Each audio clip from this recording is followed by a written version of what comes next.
instrumentos tienen la capacidad de proporcionar información al análisis conductual.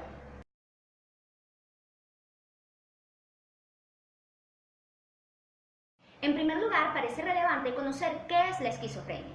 La esquizofrenia es un trastorno psicológico que se presenta en periodos significativos durante un mes, 2 o más de los siguientes síntomas: delirios, alucinaciones, discurso desorganizado, comportamiento muy desorganizado o catatónico y abulia. Con estos síntomas se ven afectadas por todo este tiempo el trabajo y las relaciones interpersonales del paciente. Además, debe ser descartado el trastorno esquizoafectivo, depresivo o bipolar, y no se puede atribuir a la ingesta de sustancias u otra afección médica. Aclarando esto y para explicar de mejor manera algunas evaluaciones psicológicas de la esquizofrenia, se clasificaron en 3 grandes grupos. En primer lugar, los instrumentos de psicopatía general, que consisten en aquellas evaluaciones que proporcionen información acerca de diversos rasgos del paciente, incluyendo algunos rasgos orgánicos que puedan ser similares a la esquizofrenia o cualquier otro trastorno psicótico. En segundo lugar, los instrumentos específicos que diagnostican la esquizofrenia. Y en tercer lugar, los instrumentos de síntomas específicos acerca de la esquizofrenia.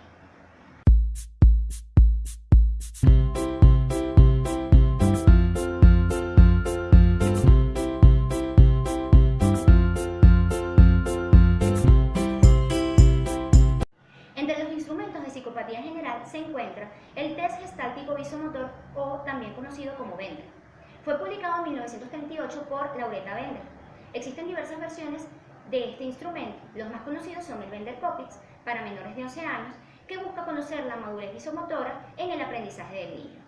El Bender Hood y el Bender adaptado por Guy, para mayores de 14 años, logran detectar la organicidad y diagnosticar por medio de las respuestas del paciente la presencia de alteraciones psicopatológicas. Es una prueba basada en la teoría gestáltica. Es individual, de papel y lápiz, y que dura aproximadamente 5 o 6 minutos. Consta de 9 tarjetas de imágenes en el caso del Bender 1 y de 13 tarjetas en el caso del Bender 2, que el paciente debe repetir en una hoja aparte. El Bender permite conocer la existencia de variables disposicionales del organismo, pues se pueden observar en el momento de reproducir las imágenes correspondientes el desempeño motor, espacial y visoperceptivo del paciente, aportando información en el área neuropsicológica. Es importante destacar que esta evaluación posee una interpretación psicodinámica, de la cual se puede inferir diversos rasgos de la personalidad del paciente, dependiendo de la producción de su imagen, de qué tan cerca está el dibujo de otro, de su tamaño o hasta de la ubicación en la hoja. Según lo que se ha encontrado, las personas con esquizofrenia tienden a fragmentar los dibujos, a chocarlos o aglomerarlos entre sí. No tienen un orden en específico, se tardan un largo tiempo, pues tienden a elaborar detalladamente sus dibujos. Por esa misma elaboración aumentan o disminuyen sus dibujos, tal y como se presentan en la pantalla.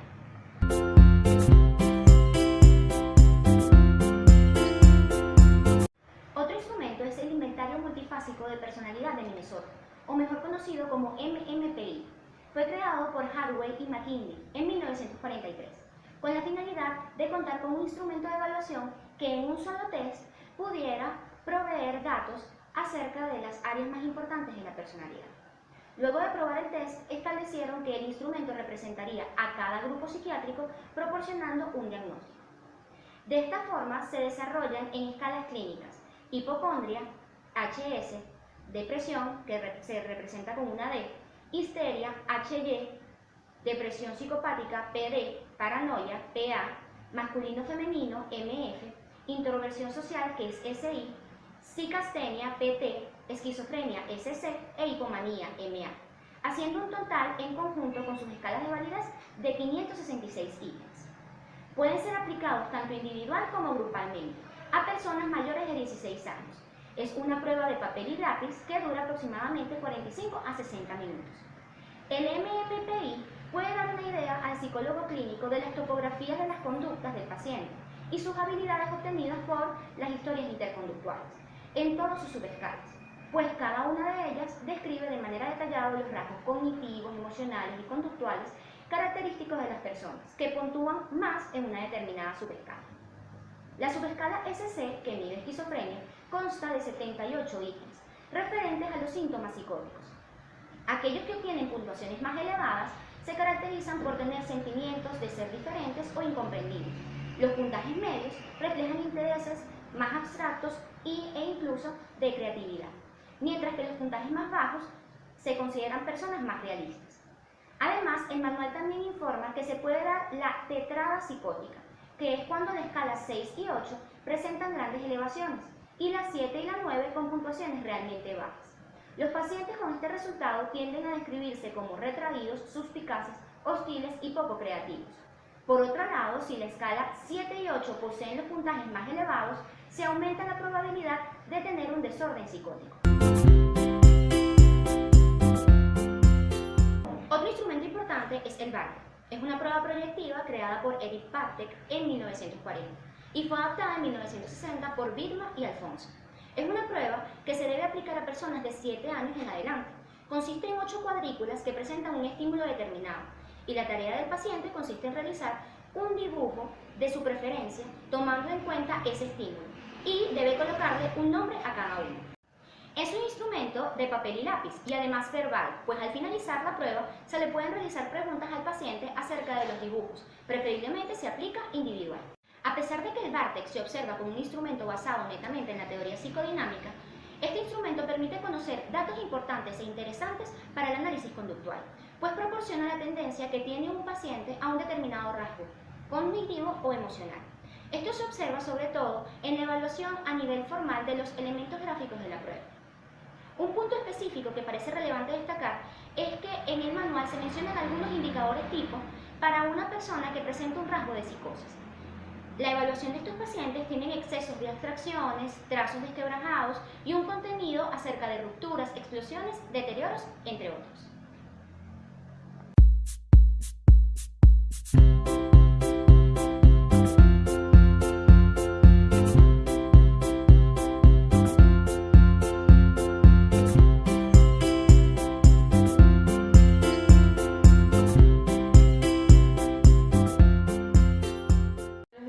Específicos del diagnóstico de la esquizofrenia destaca la escala breve de evaluación psiquiátrica, BPRS. Fue creado por Overall y Gorham en 1962 y tiene como objetivo realizar evaluaciones rápidas y eficientes de los cambios producidos en los síntomas en pacientes mentales. Se utiliza preferiblemente como una medida de gravedad e incluso de subtipificación positivo o negativo del trastorno esquizofrénico. Valorar la respuesta al tratamiento farmacológico en pacientes psicóticos, aunque también se ha utilizado para el diagnóstico y para la clasificación sindrómica de este cuadro. Se trata de una escala Likert de 18 ítems que tiene 7 valores, oscila entre 1, ausencia del síntoma, y 7, extremadamente grave. Ha de ser administrada por un clínico utilizando la técnica de entrevista semiestructurada de unos 15 a 25 minutos. Está dirigida a adultos, aunque no existe uniformidad de criterio. El más aceptado es investigar sobre lo sucedido en la última semana. Los síntomas de la escala abarcan delirio, trastornos formales del pensamiento y están representados por un solo ítem. Hacen referencia a psicosis, ansiedad y depresión fundamentalmente. Las propiedades psicométricas destacan que la confiabilidad tiene un acuerdo entre jueces que suele encontrarse en torno a 0.8. La validez está asociada a un análisis factorial que muestra 5 componentes principales: ansiedad, depresión, energía, trastornos del pensamiento, activación, hostilidad o suspicacia. Las normas se refieren a numerosos estudios que han mostrado la concordancia con otras escalas que valoran síntomas psicóticos. Como se realiza inicialmente una entrevista clínica, se obtiene información de los componentes del análisis conductual. Respecto a los componentes topográficos, tenemos que los ítems describen la forma en que se manifiestan los síntomas positivos y negativos ocurridos en la semana previa a la aplicación. Dado que tiene un corto espacio de tiempo, no se obtiene información acerca de la historia personal del paciente. Sin embargo, las variables funcionales describen la secuencia, estímulo, operante, consecuencia en la entrevista. Y en cuanto a las variables disposicionales, describen los elementos ambientales que facilitan el desarrollo de síntomas prodrómicos.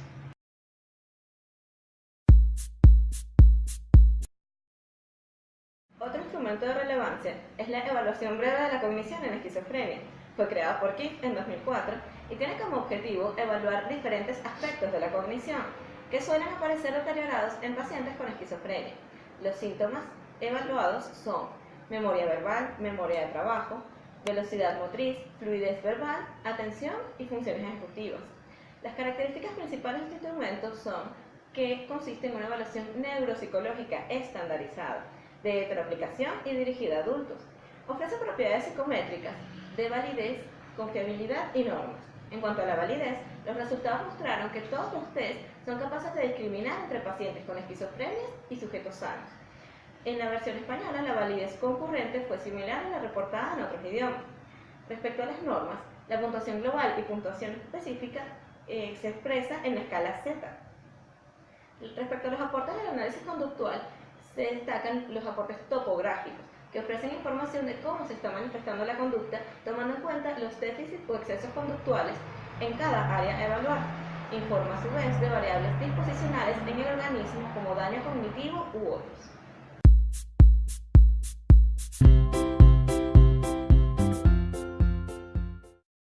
La escala pronóstica para la esquizofrenia de Strauss y Carpenter fue creada en 1972. Esta escala evalúa el pronóstico para pacientes con esquizofrenia. Está formada por 17 ítems, la cual incluye los siguientes dominios: grado de ocupación principal, edad de inicio, clase social, historia familiar, grado de conflictos sociales, factores precipitantes, grado de síntomas psicóticos, evolución de la enfermedad y número de días y condiciones de tratamiento hospitalario durante el último año. Es una escala Likert de 0 a 4 puntos, el cual es un instrumento de evaluación neuropsicológica estandarizada de heteroaplicación dirigido a adultos. En cuanto a sus propiedades psicométricas, la confiabilidad se relaciona a un coeficiente de consistencia interna de 0.70 y una validez de correlación y de constructo. Aporta datos para todas las áreas del análisis conductual, inicialmente aporta datos para la topografía, en la cual toma en cuenta la escala grado de síntomas psicóticos, donde los reactivos describen manifestaciones conductuales. Ofrece información acerca de la historia del paciente a través de la escala de historia familiar y clase social y variables disposicionales, con la cual es evaluado en la escala de grado de contacto social y estratificación social.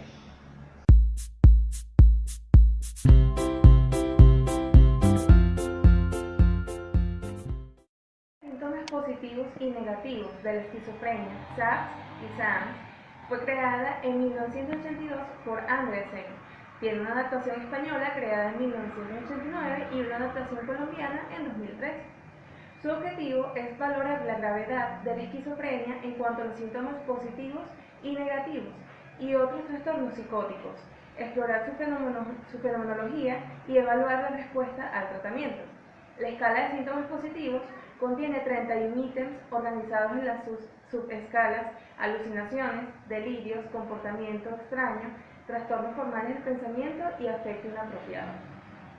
La escala de síntomas negativos contiene 19 ítems, con las subescalas aplanamiento y embotamiento afectivo, alogia, abulia y apatía, anedonia y ausencia, desociabilidad y deterioro de la atención.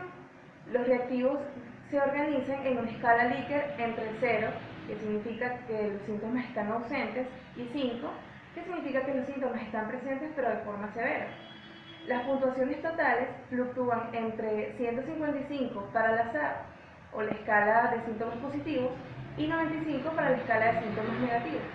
La aplicación dura aproximadamente unos 30 minutos para cada escala y se aplica en forma de entrevista individual y deben ser administradas por un experto con base en la entrevista clínica, comportamientos observados durante la entrevista, la revisión del material clínico y la información proporcionada por la familia y los cuidadores.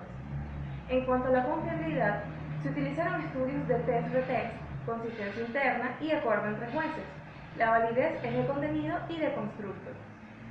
Respecto a los aportes del análisis conductual, esta escala describe formas específicas de comportamiento en el paciente en distintos niveles cuando se observan los ítems por separado. Es una ventaja que se debe aplicar en forma de entrevista por el personal entrenado, el cual tiene que observar la conducta del paciente, revisar el material clínico y obtener información adicional con familiares y cuidadores.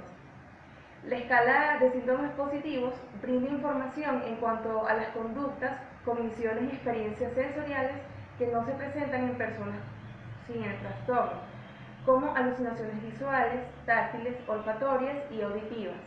En estas últimas hay ítems dirigidos a diferenciar entre las voces que el paciente reporta escuchar, las cuales pueden ser comentarios o conversaciones. En cuanto al pensamiento, los reactivos contemplan ideas delirantes de persecución, referencia, de culpa, grandiosidad, religiosos, de estar controlados, entre otros. Respecto a la escala de síntomas negativos, la información proporcionada se refiere a la ausencia o disminución de las cogniciones, emociones o conductas que normalmente están presentes en las personas sin el trastorno, como la expresión facial, constante o no cambiante, poco contacto visual, aumento en el tiempo que tarda el paciente para dar una respuesta, pobreza en el lenguaje, falta de inflexiones vocales, la forma de vestirse, entre otros. Como la administración incluye la entrevista a los familiares y amigos más cercanos, se puede conocer parte de la historia del paciente que él mismo no está reportando. Por otro lado, este trastorno incluye una alteración orgánica que contribuye a la disfuncionalidad del individuo en su ambiente, en donde pueden verse implicadas y afectadas las personas más cercanas y significativas en su vida. Además, es posible que el trastorno conlleve a una neurodegeneración en el paciente.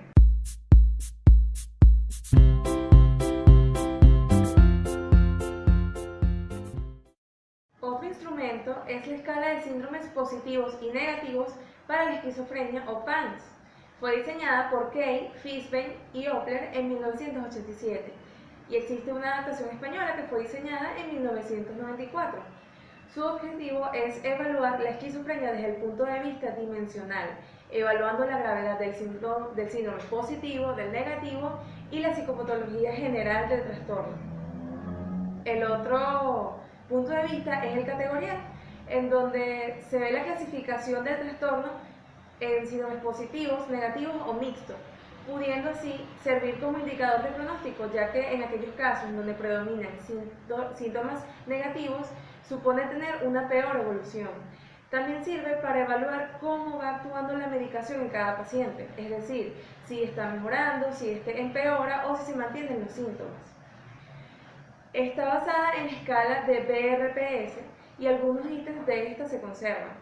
También se administra en forma de entrevista por una sola persona entrenada, como en el caso de la escala anterior, con un tiempo aproximado de 30 a 40 minutos y comprende cuatro escalas. La escala positiva, la cual evalúa los síntomas como delirios, desorganización conceptual, conducta alucinatoria, excitación, grandiosidad, suspicacia, perjuicio y hostilidad.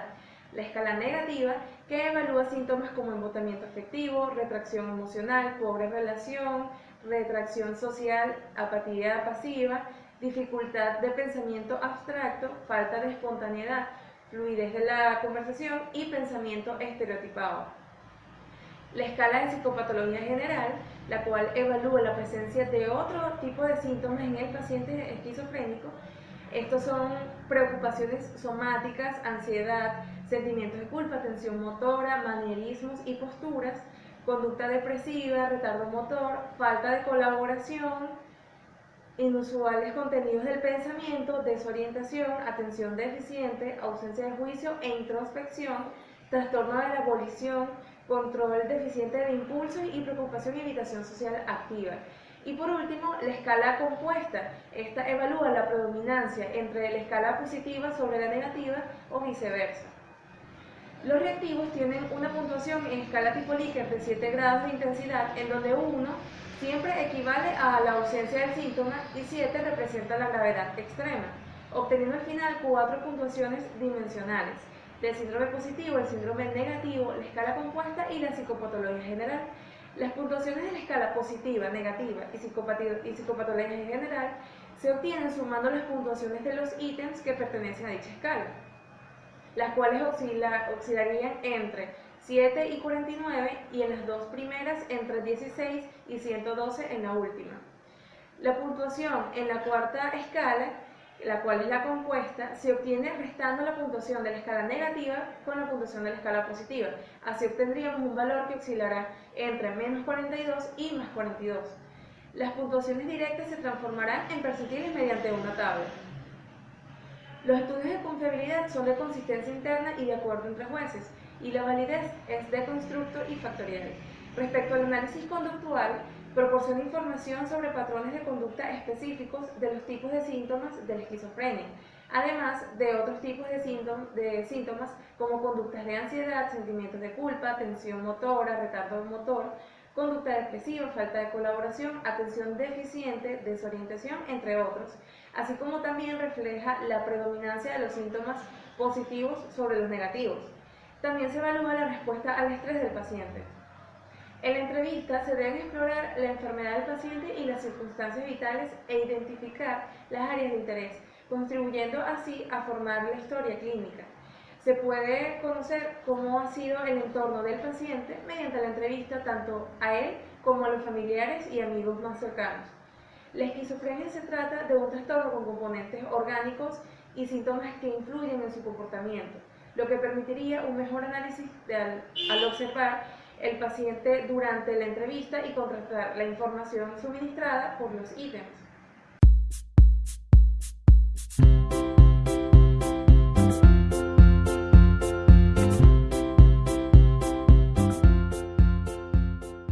En cuanto a las escalas que miden síntomas específicos de la esquizofrenia, se encuentra el cuestionario de creencias sobre las voces, o BABQ, que fue diseñado por Jackson y Chadwick en 1997. Su objetivo es evaluar la forma en cómo se presentan las alucinaciones auditivas. Está compuesto por 30 ítems cerrados, en forma de sí y no como respuestas, referidos a las características de las voces que la persona escucha. Como aportes al análisis conductual, suministra información sobre la forma de las voces escuchadas por el paciente, las cuales pueden ser de benevolencia o de malevolencia. Estas tienen un poder sobre el comportamiento de la persona, por lo que las mismas pueden comprometerse con el contenido de las voces o resistirse a ellas. Para finalizar, es importante resaltar que los instrumentos psicométricos pueden brindarnos mucha información en cuanto al comportamiento del individuo para el análisis conductual, aun cuando su elaboración se pueda ver basada en la comparación de patrones de conductas de varias personas. El contenido de los reactivos en específico y la observación clínica nos puede servir para la recolección de información adicional. Sin embargo, como analistas conductuales, no nos podemos quedar únicamente con esa información para etiquetar a la persona y realizar una intervención que terminaría siendo muy general, haciendo a un lado las diferencias individuales.